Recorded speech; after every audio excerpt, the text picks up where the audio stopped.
Hello all, welcome to Smart Classes. In today's class, we will be discussing about economic and social features of the Nizam's rule. That is before 1948. Yesterday, we have seen the geographical, physical, and political and historical features of the Nizam rule. Coming to the economic features of the Nizam rule, the main source of income was land tax. There were many other taxes collected, but those taxes were for hobbies and pleasures of the officials. But mostly land tax was used for the administration and various other purposes of the kingdom. So the economic health of the country depends on the land tax which was collected based on agriculture and industrial products, diamonds, pearls and minerals, carpets and silk cloths. So according to the census in 1939-40, the total area was 82,700 square kilometers, among which 5.30 crore acres of land was present. Out of this land, 53.7% was used for the cultivation of food crops. That is 2,85 lakh acres. That is approximately 2.9 crore acres of land was used for the cultivation of crops.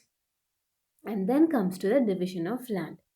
How was the land taxes land taxes collected? Basically, the system followed was Jagirdari system.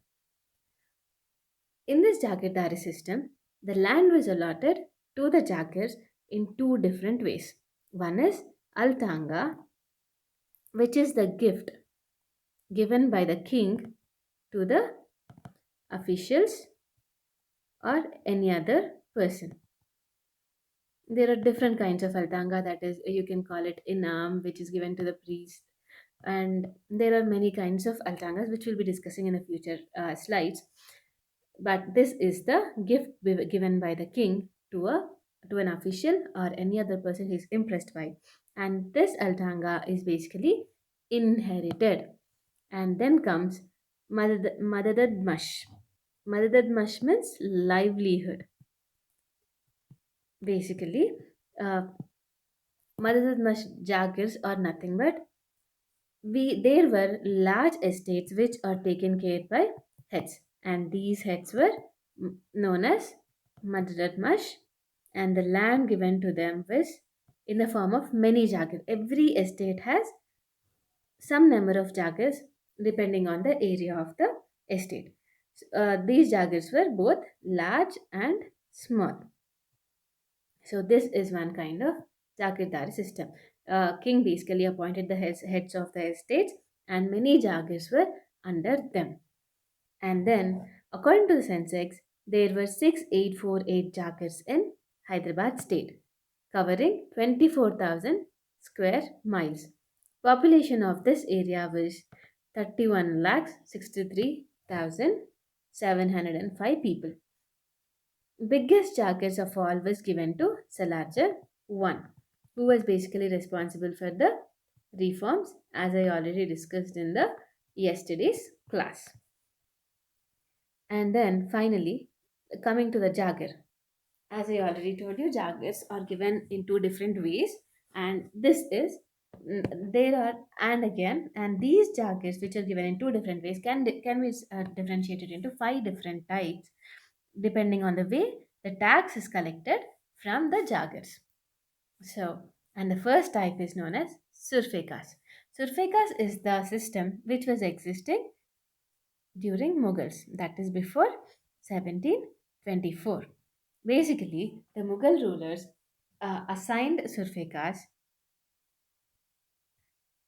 to the Jagirs, and the income which is earned from surfekas is directly taken by the king and not given to the Jagirs, and only some of the expenses, that is expenses for administration and his own family expenses, is taken from the treasury. Initially, all the land tax connected goes to Mughals, that is to the treasury. And then the income, and then from the treasury, expenses for the administration and his own family is taken. This is in the case of Surfikas. But in the case of Jagirdars, Jagirdars pay only Chaut or Mukasa. Chaut is nothing but one fourth land tax, which is paid to the Mughals, and which is paid to the Nizams. And in this one fourth land tax also, 25% is taken by the Nizams, and the other 75% is used for military purposes. So finally, there was a police action taking place in the Surfekas, and the Surfekas were taken over by the military government. Once the military government took over Surfekas, there were many clashes, and the people who were farming in those lands are still not having the registration or the land in their name. No one knows the land belongs to whom. That is for the one who is farming or the military people.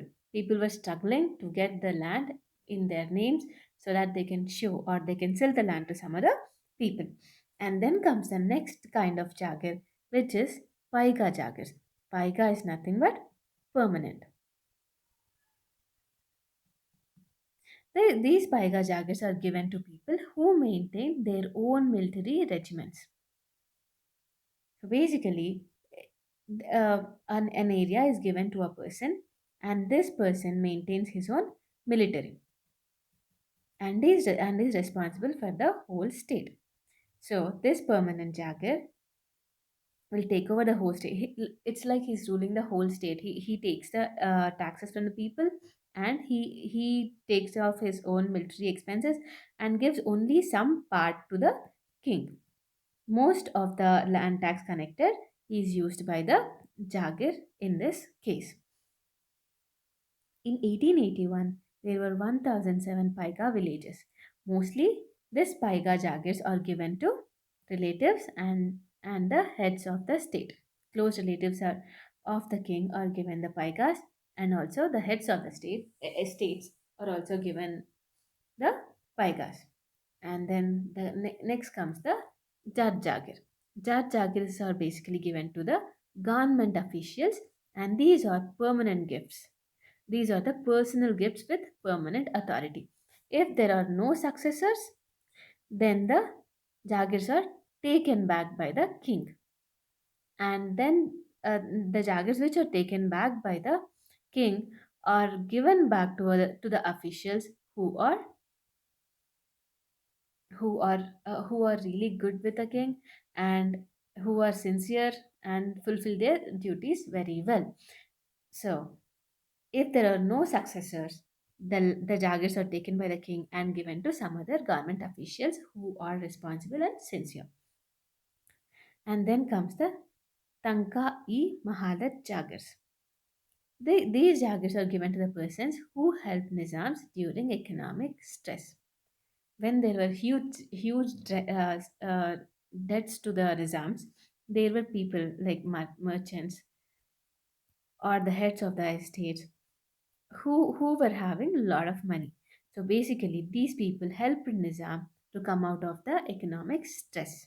So in return, in return to the help given by the merchants or the heads of the estate, jagirs are given to the people who helped them. So these jagirs are known as Tankai Mahalat jagirs. And then next comes the uh, different small kinds of lands which are known as inam lands. Inam, as you already know, gift lands, gift given to the priests for spiritual purposes, etc., come under inam land. And then maktas or sarbastas. Maktas or sarbastas are the heads of the village, and this village is created by clearing forest area. Basically, these people clear the forest area and use this land, form a village, and do farming in this village. and the tax collected by these farmers is taken by maktas or sarvastas. And then comes the agraharas. Agraharas is a land given to Brahmins. So there are specific areas where these agraharas exist, and there will be a head for this agrahara, and, and in this agrahara mostly Brahmins do Brahmins do live, and they exist, and their livelihood goes on in the agraharas. And then comes peshkash. Peshkash jagirs are nothing but estates under Nizam. And then comes ijara. Ijara is nothing but the land given for farming on lease, at least for a long time. That is for 30 to 40 years. That is known as ijaras. And then comes mashudaras. Mashudaras is the jagirs where Deshpandis and the Deshmukhs collected tax. These people were abolished in 1853 by Salarjan I. And then going to the next slide. System of land taxes.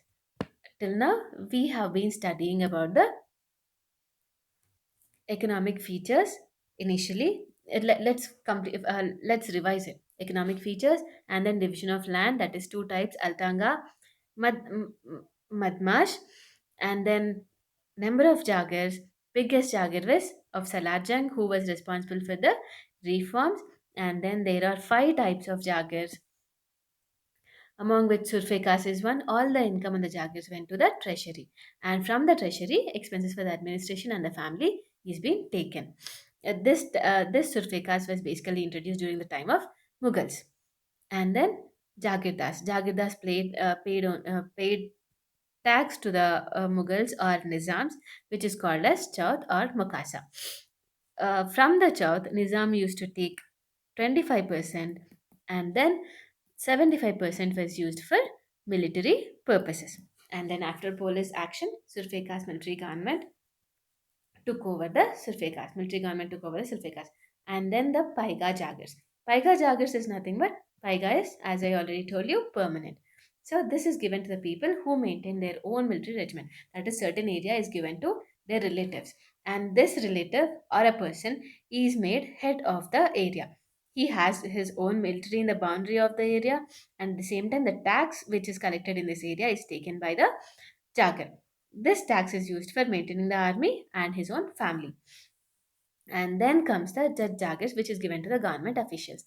And then comes the government officials. This is basically hereditary. If there are no successors, the land is taken back by the king and given to another government officials. And then tankai mahalat jagirs, persons who helped in Nizam during the economic stress to the king. In return, they are given some land in the form of jagirs. And then comes inam land, which are gift lands, maktas and sarbastas. These areas are created by clearing forest area, and a village is set up in this forest area. And then agraharas, Brahmins are given the agraharas. Peshkash. Peshkash is nothing but given to the estates under Nizams. And then Ijara, where land is given on rent for a long time. That is 30 to 40 years. Then Mashudaras are basically taxes collected by Deshpandis and Deshmukh, which was abolished in 1853 by Salarjan I. And then comes the system of land taxes. Okay, system of land taxes. Basically, there's an estate. Estate can be divided into, estate has 22,500 villages. And this is divided into two different parts. One is Diwani Khalsa, and Surfe Khas is also included in this. And then Jagir lands given to small Jagirs. 58.5% of the villages or 58.5% of the land is under Diwani Khalsa and Surfe Khas, and Jagirs hold 61.5%, which is in 1939 1940, 60% was given. 60% of the land was in the hands of Diwani, 30% Jagirdari, and 10% Surfekas. And then coming to the social features of the period of Nizams. There were basically when you study social features of a society, certain society may be a modern period, ancient, or the medieval. First thing you need to study is the social evils. There were two major social evils in the Hyderabad state. The first one was the bonded labor, and the second one was Jogini or Devdasis. In case of bonded labor, which is also known as Vetti Chakri, uh, people used the poor people as slaves. They made them work without giving any certain salary. So these were known as bonded labor, and this was abolished in March 20, 1923. And then comes the Jogini or Devadasi. In this case, women were made to serve God, and they were exploited by the headmen and the rich people of the society. So basically, an act has been passed by the Nizam government in 1934 abolishing Jogini or the Devadasis. And again in 31st March 1988, when Andhra Pradesh government was the head of Hyderabad state and head of Telangana, AP and Rayalaseema, AP government has passed an act to protect Joginis. And then the other social features we'll be studying about is religion, caste, tribe, arts, craft, and languages are under culture. So religions, castes, and tribes come under social features. Going to the next slide. In this next slide, we will see that strong caste system has been followed in Telangana. There were many castes in Telangana like Reddy, Velama, Brahmins, etc. etc. There were a lot of castes. You can go Google it and see the names of the castes present in Telangana. There are many castes, religions. Out of 10 nobles present uh, in the Nizam's court, 5 were Muslims, 4 were Hindus, and 1 was a Christian. So basically, there were all religions in Hyderabad state. And the caste system is really, really strong in case of Hyderabad state. For an example, every caste has a rich and a poor person. The poor person of certain caste can go for a help to a rich man of the same caste, but not the other caste. And also, for Padmashali, let us take Padmashali caste for an example. The poor people of the Padmashali caste narrate Kunapali Pattam Katha, which is related to Padmashalis again. So they narrate poems of their own caste, they narrate stories of their own caste, they go for the help to the rich people of their own caste, not the other caste. This happens only in Telangana or only in the Hyderabad state, and it doesn't happen anywhere. And the washerman tell Masaya Patam Katha. So they praise themselves or they praise the richer people in their own caste. And one more important feature of the caste system in Hyderabad state is priest. Generally, priests are Brahmins. But in case of Hyderabad state, priest who guides special occasions for certain caste belong to their own caste. This only happens. This is a special specific feature of Hyderabad state. And then coming to the arts and crafts. Yeah, better special arts and arts of Telangana or the Hyderabad state is narration of a story, Oggu story, Chindu, which is specific to Hyderabad state. Oh, sorry. And then Vidi Bhagavatam, Karrasamu, which is a fight with long sticks.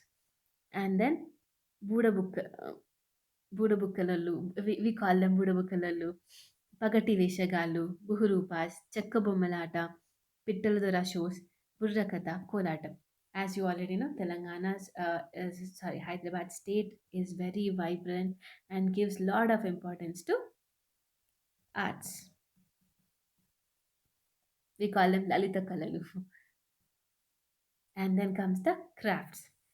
Most important crafts which you need to know are these crafts.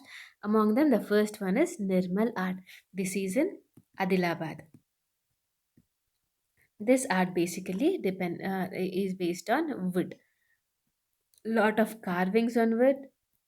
They make dolls, beds, sofas, etc. with wood, and they make very intricate shapes, and these dolls are famous for their own style. And then comes the scroll painting. Cherryal scroll painting is a painting where you have epics painted on a scroll, that is Ramayana or Mahabharata or painted in a scroll kind of thing. And then comes the Pembati metal art. Pembati metal art, basically this is iron casting or a bronze casting or a brass casting, majorly brass casting. And this brass casting, which is made in Varangal, is used to cast pillars. That is long pillar which is in front of a temple. We call it Dvajastambham. And this Dvajastambhams are made in the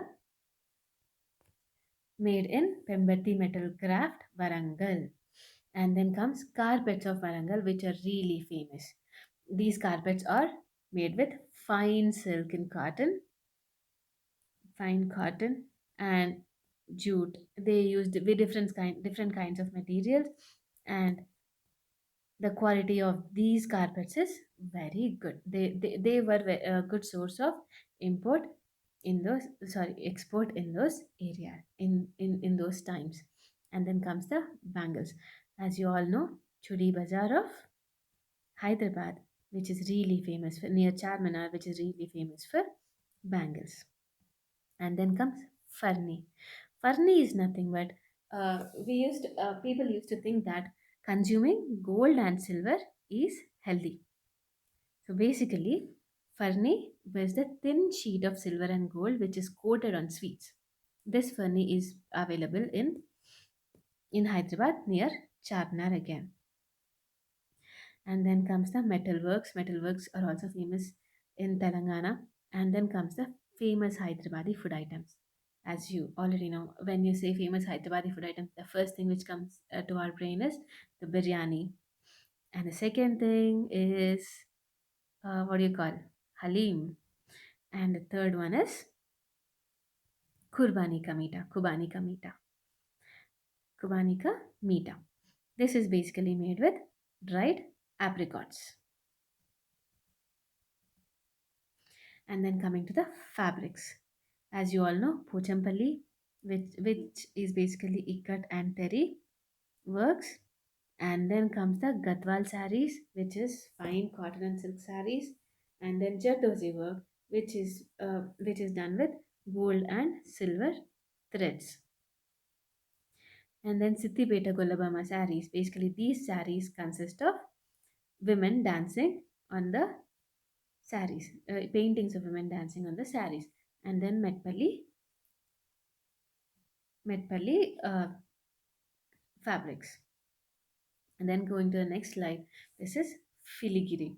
Filigiri is the dolls using silver thread. Dolls are made using silver thread on the fabric.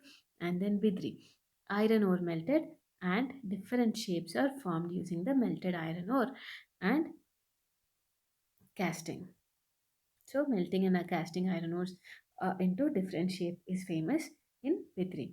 And then coming to the pearls. Hyderabad, as you already know, Hyderabad is known as a pearl city.